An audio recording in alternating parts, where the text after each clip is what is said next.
I think when it comes to interpersonal relationship between human beings, we have been given very many ideals as to how we are supposed to go about it, like love thy neighbor as thyself and do unto others as you would have them do unto you.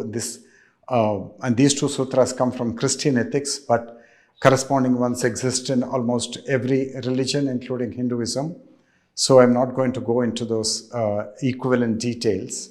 But we have been given all these ideals, and the understanding is, which is of course completely wrong, that with the help of all these ideals, we are supposed to come out victorious in every relationship.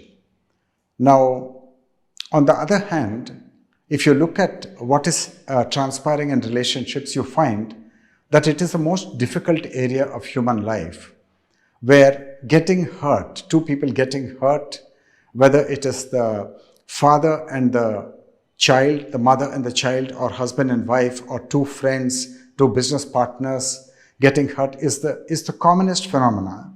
And before we venture to offer some solutions as to how we may go about relationship, we've got to understand what actually the problem is. Now, the problem is the following, and this has not been recognized, that when two individuals are faced with each other, the truth is that every individual feels a sovereignty within himself or herself. And you have almost an unconscious expectation that this sovereignty or royal sense of self will be seen by the opposite party and acknowledged by the opposite party, so that you begin the relationship on a note of wellness or inner well-being. And the same happens to the other person. He also has a feeling of royal sovereignty, and he wants the other person to recognize it. And when that is not coming forth, that recognition, then you feel hurt. And the fact is that even though two human beings, they're definitely sovereign within themselves, but then the two sovereign selves do not have a meeting with each other.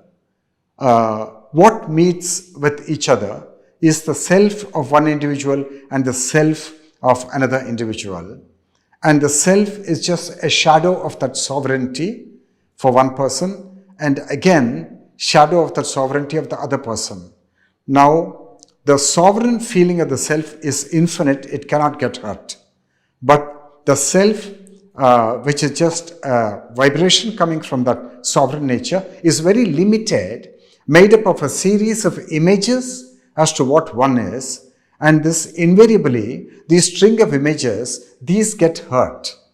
And when we get hurt, that relationship obviously breaks down. And therefore, the real solution to the problem of relationship is, can the sense of sovereignty in one individual meet with the sense of sovereignty in another individual, and between them there is not going to be any sense of division? Can that meeting happen?